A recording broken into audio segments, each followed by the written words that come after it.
नमस्कार साथियों, मैं अनीता श्रीवास्तव आपका हार्दिक अभिनंदन करती हूँ।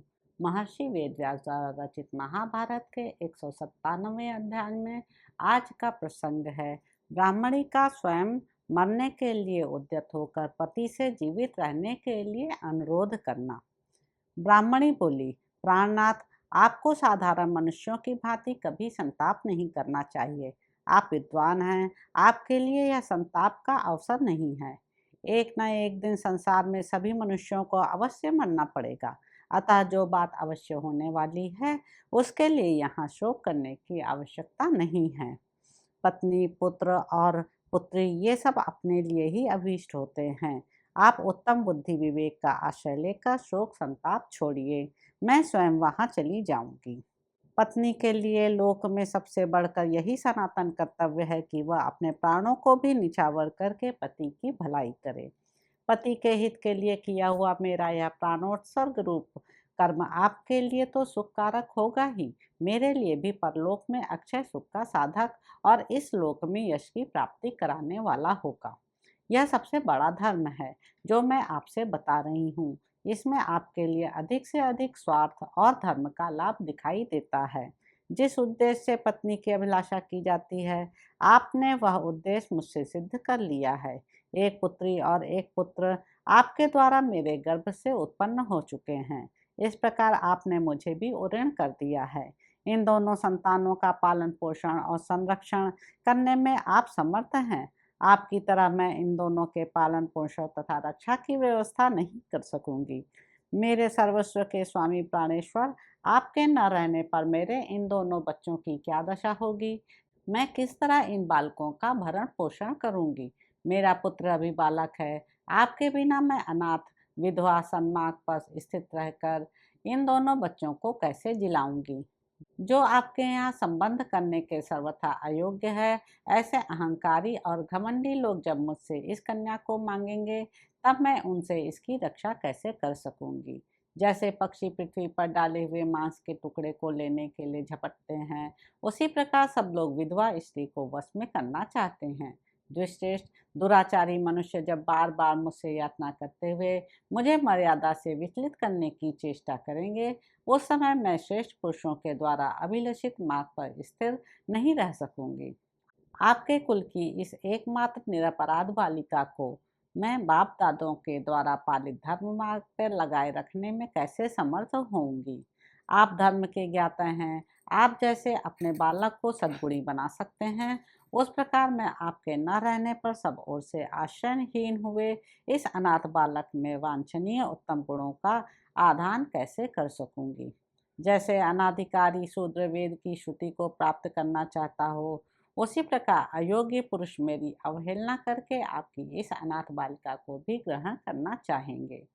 आपके ही उत्तम गुणों से संपन्न अपनी इस पुत्री को यदि मैं उन अयोग्य पुरुषों के हाथ में न देना चाहूंगी, तो वे बलपूर्वक उसे उसी प्रकार हर ले जाएंगे जैसे कौवे यज्ञ से भविष्य का भाग लेकर उड़ जाएं।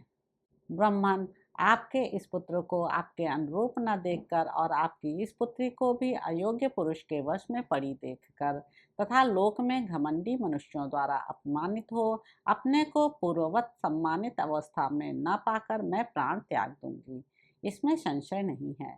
जैसे पानी सूख जाने पर वहाँ की मछलियाँ नष्ट हो जाती हैं, उसी प्रकार मुझसे और आपसे रहित होकर आपने ये दोनों बच्चे निसंदेह नष्ट हो जाएंगे। नाथ, इस प्रकार आपके बिना मैं और ये दोनों बच्चे तीनों ही सर्वथा विनष्ट हो जाएंगे, इसमें तनिक भी संशय नहीं है। इसलिए आप केवल मुझे त्याग दीजिए। ब्राह्मण, पुत्रवती स्त्रियां यदि अपने पति से पहले ही मृत्यु को प्राप्त हो जाएं, तो वो यह उनके लिए परम सौभाग्य की बात है। धर्मज्ञ विद्वान ऐसा ही मानते हैं। पिता, माता और पुत्र ये सब परिमित मात्रा में ही सुख देते हैं। अपरिमित सुख को देने वाला तो केवल पति है। ऐसे पति का कौन स्त्री आदर नहीं करेगी? आर्यपुत्र, आपके लिए मैंने यह पुत्र और पुत्री भी छोड़ दी, समस्त बंधु बांधवों को भी छोड़ दिया और अब अपना यह जीवन भी त्याग देने को उद्यत हूँ। स्त्री यदि सदा अपने स्वामी के प्रिय और हित में लगी रहे, तो यह उसके लिए बड़े बड़े यज्ञों, तपस्याओं, नियमों और नाना प्रकार के दानों से भी बढ़कर है। अतः मैं जो यह कार्य करना चाहती हूँ यह श्रेष्ठ पुरुषों से सम्मत धर्म है और आपके तथा इस कुल के लिए सर्वथा अनुकूल एवं हितकारक है।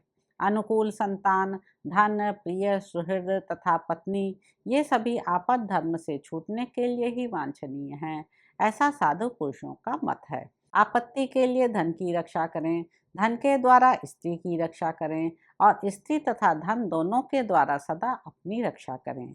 पत्नी, पुत्र, धन और घर ये सब वस्तुएं दृष्ट और अदृष्ट फल के लिए संग्रहणीय हैं। विद्वानों का यह निश्चय है। एक ओर संपूर्ण कुल हो और दूसरी ओर उस कुल की वृद्धि करने वाला शरीर हो तो उन दोनों की ही तुलना करने पर वह सारा कुल उस शरीर के बराबर नहीं हो सकता, यह विद्वानों का निश्चय है। आर्य, अतः आप मेरे द्वारा अभीष्ट कार्य की सिद्धि कीजिए और स्वयं प्रयत्न करके अपने को इस संकट से बचाइए। मुझे राक्षस के पास जाने की आज्ञा दीजिए और मेरे दोनों बच्चों का पालन कीजिए।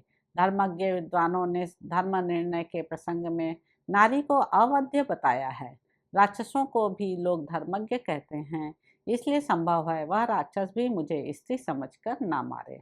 पुरुष वहां जाए तो वह राक्षस उनका वध कर ही डालेगा, इसमें संशय नहीं है, परंतु स्त्रियों के वध में संदेह है। अतः धर्मज्ञ आर्यपुत्र, आप मुझे ही वहां भेजें। मैंने सब प्रकार के भोग लिए, मन को प्रिय लगने वाली वस्तुएं प्राप्त कर ली, महान धर्म का अनुष्ठान भी पूरा कर लिया और आपसे प्यारी संतान भी प्राप्त कर ली। अब यदि मेरी मृत्यु हो भी जाए तो उससे मुझे दुख न होगा। मुझसे पुत्र उत्पन्न हो गया, मैं बूढ़ी भी हो चली और सदा आपका प्रिय करने की इच्छा रखती आई हुई। इन सब बातों पर विचार करके ही अब मैं मरने का निश्चय कर रही हूँ। आर्य, मुझे त्याग करके आप दूसरी स्त्री भी प्राप्त कर सकते हैं, उससे आपका गृहस्थ धर्म पुनः प्रतिष्ठित हो जाएगा। कल्याण स्वरूप हृदयेश्वर, बहुत सी स्त्रियों से विवाह करने वाले पुरुषों को पाप नहीं लगता, परंतु स्त्रियों को अपने पूर्व पति का उल्लंघन करने पर बड़ा भारी पाप लगता है। इन सब बातों को विचार करके और अपने देह के त्याग को निंदित कर्म मानकर आप अब शीघ्र ही अपने को, अपने कुल को और इन दोनों बच्चों को भी संकट से बचा लीजिए।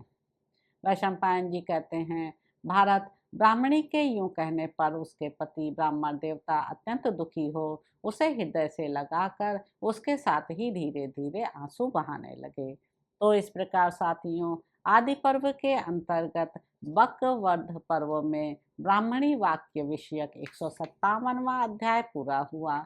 इसके अगले अंक में आप जानेंगे कि ब्राह्मण कन्या के त्याग और विवेकपूर्ण वचन तथा कुंती का उन सबके पास आना। तो अब आपसे अगले अंक में मुलाकात होगी। मेरे YouTube चैनल संवाद विद अनीता को लाइक करें, शेयर करें, सब्सक्राइब करें। धन्यवाद साथियों।